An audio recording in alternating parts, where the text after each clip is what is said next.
নমস্কার দর্শক বন্ধুরা, এক্সট্রা টাইম বাংলায় আপনাদের সকলকে স্বাগত। এই মুহূর্তে রয়েছি ইস্ট বেঙ্গল ক্লাবে এবং আমি রয়েছি অরিত্র এবং আমার সঙ্গে রয়েছে আমার সহকর্মী রৌনক। এবং আজ ছিল আন্ডার-17 ইউথ লিগের ডার্বি এবং যে ডার্বিতে অবশ্যই মুখোমুখি হয়েছিল মোহনবাগান এবং ইস্ট বেঙ্গল, এবং শেষ ডার্বি সেটা অবশ্যই মোহনবাগান মাঠে হয়েছিল এবং আজ ইস্ট বেঙ্গল মাঠে ডার্বি অনুষ্ঠিত হয়। যদিও আজ ডার্বির ফলাফল কিন্তু গোল শূন্য ড্র। দুই দলই কিন্তু আক্রমণ প্রতি আক্রমণে কিন্তু জমজমাট খেলা আজ উপহার দিয়েছে এবং একদিকে ইস্ট বেঙ্গল সমর্থকরা ছিলেন এবং অন্যদিকে অনেক মোহনবাগান সমর্থকরা ছিল।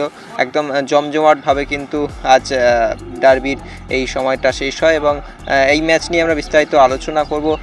রৌনক, একাধিক আক্রমণ এবং প্রতি আক্রমণ, যদিও ইস্ট বেঙ্গলের আক্রমণ আজ একটু বেশি ছিল, তো কি বলবে?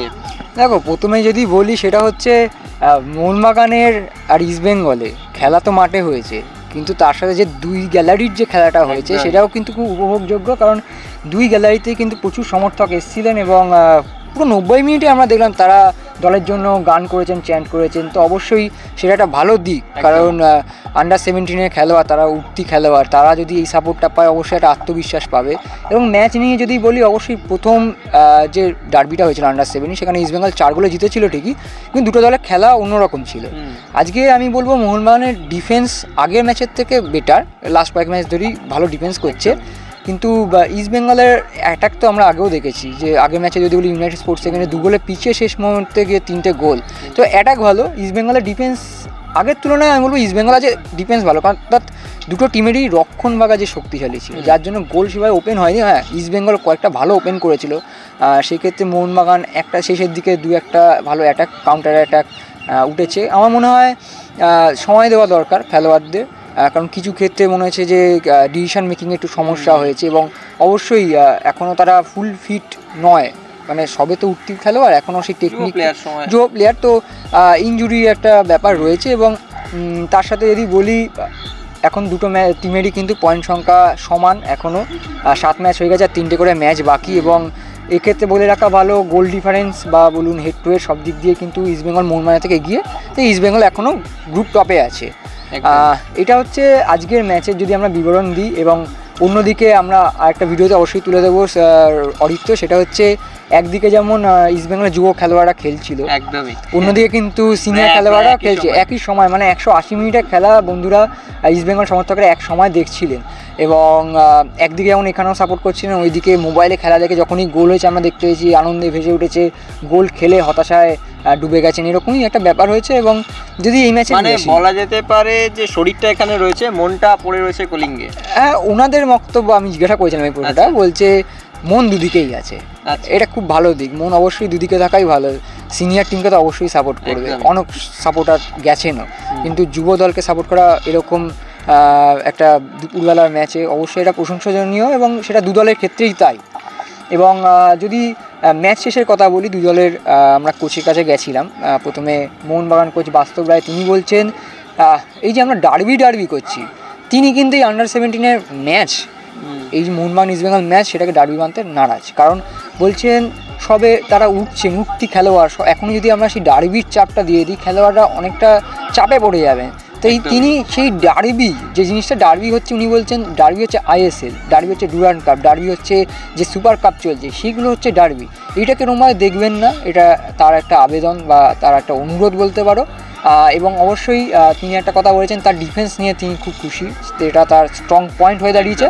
অন্যদিকে যদি আমরা এর দিকে যাই, ইস্ট বেঙ্গলের দিকে যাই, ইস্ট বেঙ্গল কোচ কিন্তু এটা স্পষ্ট জানিয়ে দিয়েছেন যে যেহেতু পরপর ম্যাচ হচ্ছে, বরুণদা সেটা জানিয়েছেন যে পরপর বলছেন দুটো দলের কোচ, আমার মনে হয় সেটা শুনে নেওয়া ভালো। হ্যাঁ, অবশ্যই একটা ছোট্ট হিন্ট দিয়ে দিই, যেহেতু মোহনবাগানের ক্ষেত্রেও বললাম যে চোট আঘাত নিয়ে একটু চিন্তায় রয়েছেন, পরপর ম্যাচ, সেটা দু দলের ক্ষেত্রেই তাই। তো যেটা অরিত্র বললো, চলুন দুই দলের কোচ কি বলছেন সেটা সরাসরি তাদের মুখ থেকেই শুনে নেবো। ফলাফলটা কি অন্যরকম হতে পারতো? হ্যাঁ, হতেই পারতো। আমার যে গোলটা মিস করেছে, এটা গোলটা হলে অন্যরকম হতেই পারতো। তবে দেখো, আমি প্রথমেই বলছি ডার্বি নিয়ে আমি প্রথম দিন থেকেই বলে আসছি যে এদের আমি অত প্রেশার দিইনি। এরা আমার যেটা দেখার, এদের 4 গোলে হারার পর, তারপর আমি কনসিভলি কতগুলো মানে ক্লিন শিট করার পর আজকে ওরা যে অ্যাটিটিউড মেন্টালিটি দেখিয়েছে মাঠের মধ্যে, I am very happy, I am very proud of my players. তো থ্যাঙ্কস টু দেম আরও ইমপ্রুভ করতে হবে। This is the beginning. আমি বলছি ডার্বি দেখো, আমি জিতলামও আমি আকাশে উঠতাম না, হেরে গেলেও আমার মাটি চলে যাবে না। আলটিমেটলি ডেভেলপমেন্ট কতটা হচ্ছে তার উপর ডিপেন্ডস করছে। তা ওরা যেভাবে ব্যাক করেছে, আই এম ভেরি হ্যাপি। ওটা জিজ্ঞেস করছে সেই পর্যায়ে সেখানে আগের ডার্বিটার সঙ্গে ডার্বিটার এবার আপনারা যদি 13-15 ইউথ লিগ শুরু হবে তখনই কি এরকম ডার্বি করবেন? আমার প্রশ্নটার উত্তর দিন তো। তখন তো মন মানিস বল খেলবে। 13-15 যখন খেলা হবে তখন কি আপনারা এরকম ডার্বি করবেন? আমার এই প্রশ্নটার উত্তর আপনি দিন তো।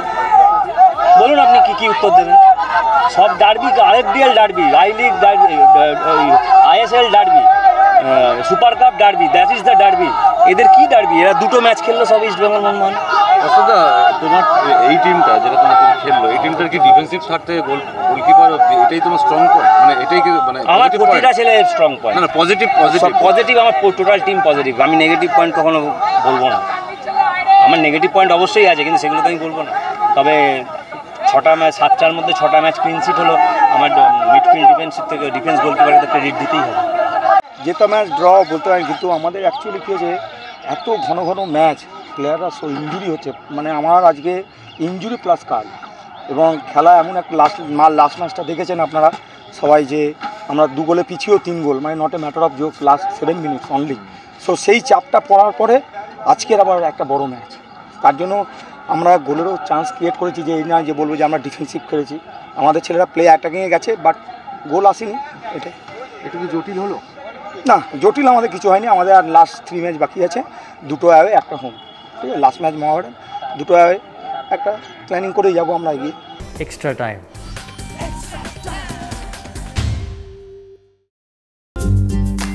লেটেস্ট নিউজ আর এক্সক্লুসিভ ভিডিওর সঙ্গে আপডেট থাকতে এখনই সাবস্ক্রাইব করুন আমাদের ইউটিউব চ্যানেল।